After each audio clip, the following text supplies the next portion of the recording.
हाल ही में भारत ने सबसे रिस्की डील को साइन किया है और इस डील के दो परिणाम हो सकते हैं। या तो यह भारत की इकोनॉमी के लिए गेम चेंजर साबित हो सकता है या फिर यह भारत की सबसे बड़ी मिस्टेक भी हो सकती है।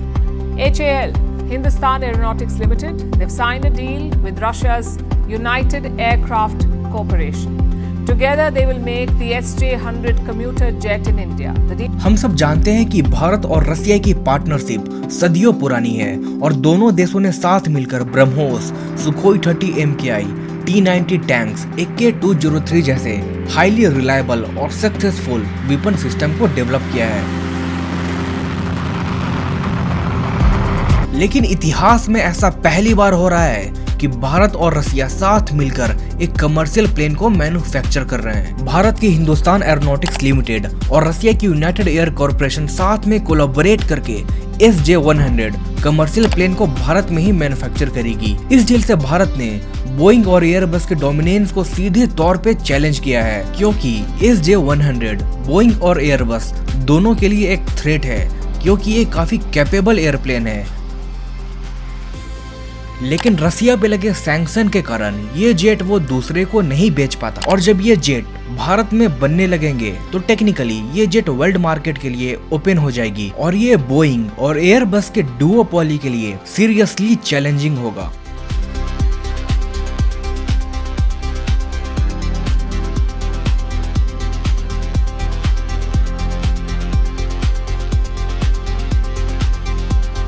और भारत और रसिया की ये ज्वाइंट कोलैबोरेशन अगर सक्सेसफुल होती है तो भारत दुनिया में सबसे तेजी से बढ़ने वाली एविएशन मार्केट के रूप में उभरेगी। और अगर हम फेल होते हैं तो ये एक $multi-billion डिप्लोमेटिक और स्ट्रेटेजिक नाइटमेयर हो सकता है, क्योंकि सीधे तौर पे ये एक high risk and high reward वाली डील है जिसके बारे में अभी काफी कम लोग ही डिस्कस कर रहे हैं।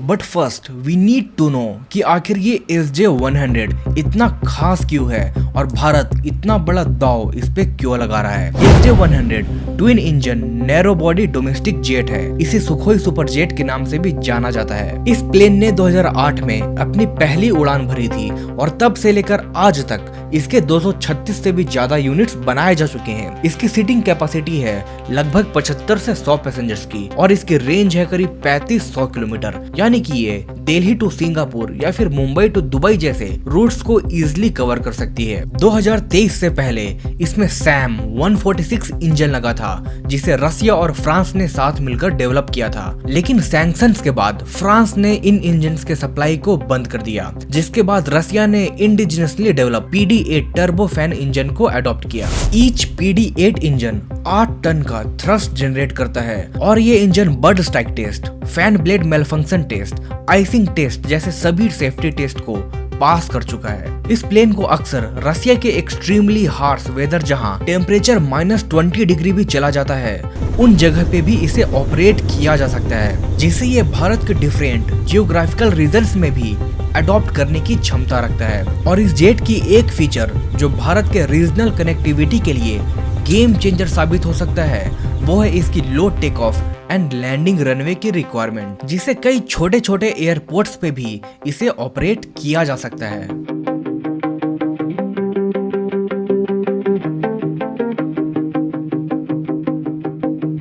एक तरफ जहां ये डील भारत के लिए एक नई अपॉर्चुनिटी हो सकती है, वहीं दूसरी तरफ भारत के इस डील से अमेरिका और यूरोप नाराज नजर आ रहे हैं, क्योंकि रसिया की यूनाइटेड एयर कॉर्पोरेशन पे दोनों ने कंप्लीट सैंक्शन लगा रखा है और अमेरिका कभी नहीं चाहेगा कि SJ-100 बोइंग की कंपटीशन बने, क्योंकि भारत बोइंग और एयरबस दोनों के लिए एक बहुत बड़ा मार्केट है। हाल ही में एयर इंडिया ने करीब 550 जेट्स का ऑर्डर भी दिया था। इसके साथ साथ इंडिगो ने भी करीब 300 प्लस जेट्स का order both Boeing and Airbus को दिया था। और अगर भारत में डोमेस्टिकली कमर्शियल जेट्स बनने लगे तो ये उनके लिए एक बहुत बड़ा नुकसान हो सकता है। और वहीं रसिया हर हाल में चाहता है कि ये डील क्लोज हो, क्योंकि भारत दुनिया में सबसे तेजी से बढ़ती हुई एविएशन मार्केट है और यहाँ की एविएशन इंडस्ट्री रसिया के सिविल जेट्स के लिए लाइफ सेवर बन सकती है। लेकिन इस डील से पहले ये जानना भी जरूरी है कि क्या SJ-100 अपने कॉम्पिटिटर से बेहतर या फिर इक्वल भी है। एयरबस की A220 इसकी सबसे क्लोज कॉम्पिटिटर है, जो इससे ज्यादा सीटिंग कैपेसिटी के साथ आती है। एयरबस की GTF इंजन SJ100 की PD8 इंजन से 15% ज्यादा फ्यूल इफिशिएंट है।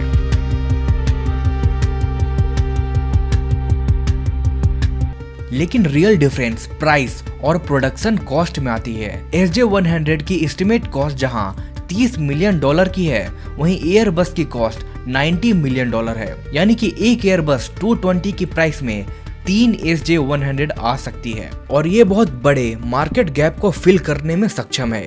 ये प्लेन भारत के रीजनल रिमोट प्लेसेस को कनेक्ट करेगी। कई छोटे छोटे टाउन के एयरपोर्ट्स जहां लो ट्रैफिक या फिर लो पैसेंजर्स रहते हैं, उन जगह पे भी ये प्लेन्स इकोनॉमिकली ऑपरेट कर सकती है। अभी छोटे शहरों में भी एयरबस की A320 जैसे प्लेन्स ऑपरेट करती है और इन प्लेन्स में अक्सर आधी सीट खाली होती है, जिस कारण से उन्हें मल्टीपल स्टॉप पे रुकना पड़ता है और इस तरह के डायरेक्ट रूट्स पे SJ100 गेम चेंजर साबित हो सकती है।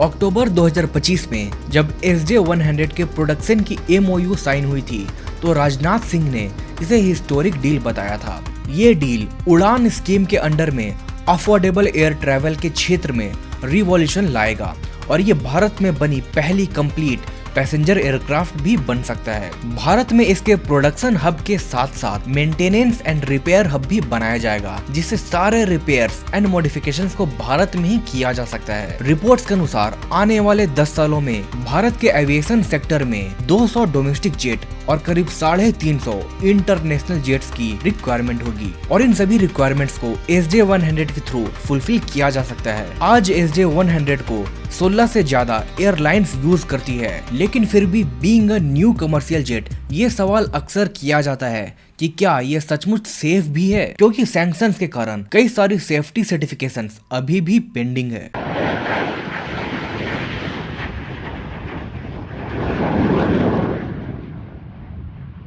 इस जेट के अर्ली मॉडल में इंजन लैग का इशू देखा गया था। यहाँ तक कि यूरोप और मैक्सिको के कई एयरलाइंस ने पुअर आफ्टर सेल सर्विस के कारण इन प्लेन्स को रिटर्न भी कर दिया था। और इस डील में भी भारत नए रशियन PD8 इंजन के जगह रसिया और फ्रांस के द्वारा डेवलप किए गए SAM 146 इंजन को रिप्लेस करना चाहता है, जिसके लिए भारत फ्रांस को कन्विंस करने की कोशिश में लगा है। और इस प्लेन का इंजन इस डील की सबसे बड़ी मुसीबत बन सकती है। इसके अलावा कई मेजर इंडियन एयरलाइंस जैसे कि इंडिगो, आकाशा, एयर इंडिया ने एयरबस और बोइंग के प्लेन्स के लिए बिलियंस ऑफ डॉलर इन्वेस्ट कर दिए हैं।